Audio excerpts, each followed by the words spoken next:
भदनपुर शहर से कुछ ही दूर दीनानगर नाम का एक गांव था। उस गांव में मोहन नाम का एक ग्वाला रहता था जो हर सुबह शहर दूध बेचने जाया करता था। मोहन, तुम बहुत अच्छा दूध बेचते हो, एकदम ताजा। जहाँ शहर में तो सब माल नकली है, दूध में पाउडर मिलाते हैं, एक तुम ही हो जो शुद्ध दूध देते हो। मोहन जी साहब, मैं तो एक छोटा सा ग्वाला हूँ और ईमानदारी का ही व्यापार करता हूँ, उसी का खाता हूँ। भदनपुर में केवल एक ही डेयरी थी, बजरंग डेयरी, लेकिन वह मिलावटी और अशुद्ध दूध देता था। मगर कोई और चारा ना होने के कारण लोगों को उसी का दूध, दही, पनीर व अन्य दूध से बने सामान खरीदना पड़ता। अरे बजरंग भैया, जरा 1 किलो दूध तो देना। बजरंग ने एक पैकेट निकालकर औरत को थमा दिया। अरे इसका वजन तो करो, और कल का दूध तो उबालते ही आधा हो गया था। वजन करके ही रखा है, पूरा 1 लीटर है, लेना है तो लो, नहीं तो आगे बढ़ो।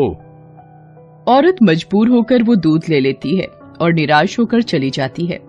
कुछ दिन बीत जाते हैं। शहर के लोगों को मोहन दूध वाले के बारे में पता चलता है और धीरे धीरे लोग उसी से दूध लेना शुरू कर देते हैं। ले लो दूध, ले लो।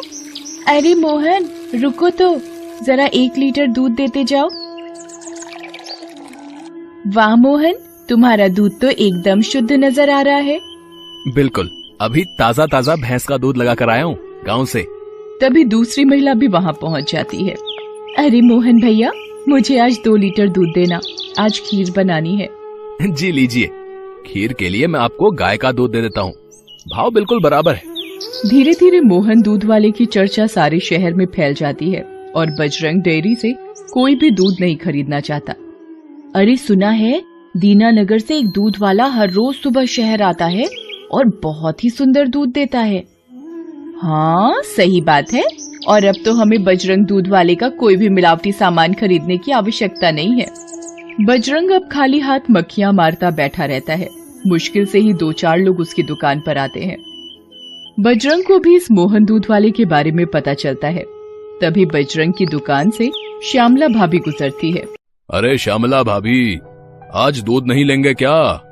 अरे हम पागल हैं क्या जो हम तुम्हारा मिलावटी दूध लेंगे?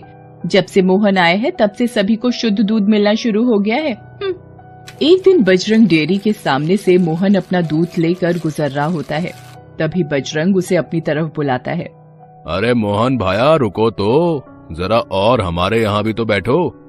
जी भाया, अभी आता हूँ।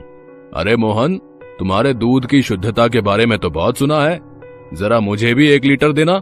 जी क्यों नहीं, ये लीजिए भाया, बिल्कुल वही भाव है। वाह, बहुत बढ़िया दूध है तुम्हारा। कितने मवेशी हैं घर पर? 4 भैंसे हैं और 3 गाय। मोहन तुम ऐसा करो, तुम अपना सारा दूध मुझे बेचा करो, मैं बड़े दाम में तुमसे दूध लूंगा। तुम्हें आज कितना मुनाफा होता है, उससे भी ज्यादा मुनाफा होगा। अरे नहीं भाया, लोगों का भरोसा अब मैं नहीं तोड़ सकता। अच्छा, अब मैं चलता हूँ, राम राम। बजरंग दांत पीस कर रह जाता है। उसने मोहन को बहलाने की अपनी तरफ से पूरी कोशिश की, लेकिन सफल ना हो सका। राम राम, राम राम। इस मोहन ने तो सारे धंधे को चौपट कर दिया है, इसका जरूर कुछ करना पड़ेगा। दिन के अंत में मोहन अपना सारा दूध बेचकर दूध के डिब्बों को साइकिल में टांग रहा था। हे भगवान, बस आपकी कृपा ऐसी ही बनी रहे और मैं इन शहर वासियों की सेवा करता रहूं। बजरंग उसे चुपके चुपके देख रहा होता है। मोहन साइकिल पर चढ़कर गांव की ओर रवाना हो जाता है, लेकिन उसका पीछा बजरंग भी कर रहा था। शाम ढलने के साथ ही मोहन अपने गांव पहुंच जाता है और अपने घर के सामने साइकिल खड़ी करता है तो दूध के डिब्बे लेकर अपने घर के अंदर जाता है। अरे भाग्यवान, सुनती हो, जरा 1 गिलास पानी तो ले आना। जी अभी लाई। मोहन पानी पीता है। तो कैसा गया आज का व्यापार? सारा दूध बिक गया ना? भगवान का शुक्र है, आज भी सारा दूध बिक गया। उससे भी ज्यादा शहर के लोगों को अब मुझ पर भरोसा है। उससे कीमती चीज और कुछ नहीं हो सकती। ईमानदारी की बुनियाद पर बना व्यापार ही हमेशा हम जैसे गरीबों का साथ देता है। बजरंग एक जगह छुपकर दोनों की बातें सुन रहा होता है। अरे बेटा, ऐसा मजा चखाऊंगा, सारा व्यापार भूल जाएगा। अगली सुबह जब मोहन साइकिल में दूध के डिब्बे टांग रहा होता है तभी वो देखता है कि उसकी साइकिल के दोनों पहियों की हवा निकली हुई है। अरे भाग्यवान, सुनती हो? जरा इधर आओ। सुनीता दौड़ी दौड़ी आती है। जी क्या हुआ? अरे ये देखो, दोनों पहिए पंचर हो गए हैं। अब भला मैं कैसे शहर दूध बेचने जाऊं? हे भगवान, ये तो बहुत बुरा हुआ। आप एक काम करिए, आज घर में ही रुक जाइए और साइकिल बनवा लीजिए। तू रामू को कहना साइकिल बनवा देगा, मैं पैदल ही शहर जाऊंगा। और मोहन अपने सारे दूध के डिब्बों को सिर और कंधे पर टांग कर शहर की ओर चल देता है और कुछ ही देर में पहुंच जाता है। दूध ले लो, दूध। अरे मोहन भैया, जरा 1 लीटर दूध देना। और आज आपकी साइकिल कहाँ गई? जी दीदी, पता नहीं कैसे आज सुबह पंचर ही मिली। अरे मोहन भैया, क्या खीर बनी थी कल, दूध में मजा ही आ गया। वैसे साइकिल पंचर कैसे हुई? जी दीदी, पता नहीं कैसे हुआ, कल रात तक तो ठीक थी, लेकिन आज सुबह उठकर देखा तो साइकिल पंचर मिली। अच्छा, अब मैं चलता हूँ, नहीं तो लौटते लौटते काफी देर हो जाएगी। मोहन बजरंग की दुकान के सामने से भी जाता है। उसे देखकर बजरंग चौंक जाता है। अरे मोहन, आज पैदल ही दूध बेचने चल दिए? जी बजरंग भाया, पता नहीं कैसे आज सुबह साइकिल पंचर मिली, बच्चों की शरारत होगी। अच्छा, अब भाया मैं चलता हूँ। मोहन आगे बढ़ जाता है। बड़ा ही मेहनती व्यक्ति मालूम होता है। साइकिल पंचर करने के बावजूद भी आखिर मोहन दूध बेचने पहुंच ही गया। लगता है कुछ और करना पड़ेगा। शाम होने तक मोहन अपना सारा दूध बेचकर गांव वापस लौट जाता है। वह बहुत थका हुआ होता है। बजरंग इस बार भी उसके पीछे उसके घर तक पहुंच जाता है। अरे भगवान, रामू ने साइकिल ठीक कर दी क्या? अरे आप आ गए? जी हाँ, आज तो ले आई है साइकिल उसने। ठीक है, एक काम करता हूँ, आज मैं साइकिल अंदर कर देता हूँ, क्या पता बच्चों ने शरारत की हो। मोहन अपनी साइकिल अंदर खड़ी कर दरवाजा लगा लेता है, मगर उसके दूध के सभी डिब्बे बाहर थे। बजरंग इसी मौके की तलाश में था। अब देखता हूँ बच्चे, तू शहर दूध कैसे बेचने जाता है। अगली सुबह दूध दुहने के बाद जैसे ही रामू दूध अपने डिब्बे में डालने लगा तो सारा दूध नीचे से बहने लगा। अरे सुनीता देखो, ये दूध बाहर गिर रहा है। इस डिब्बे में किसी ने छेद कर दिया है। अरे हाँ, बाकी डिब्बों के नीचे भी बहुत छेद है। किसकी हरकत हो सकती है? पता नहीं, पर मेरे पास एक उपाय है। तुम डब्बे के नीचे एक मोटा कपड़ा बांध दो, न जाने लोग मेरा कब से इंतजार कर रहे होंगे। मुझे दूध बेचने भी तो जाना है। मोहन कपड़े बांधकर डिब्बे में दूध भरकर शहर की ओर चल दिया। मोहन इस बार भी बजरंग डेयरी के सामने से गुजरा। उसे देखकर बजरंग हैरान हो गया।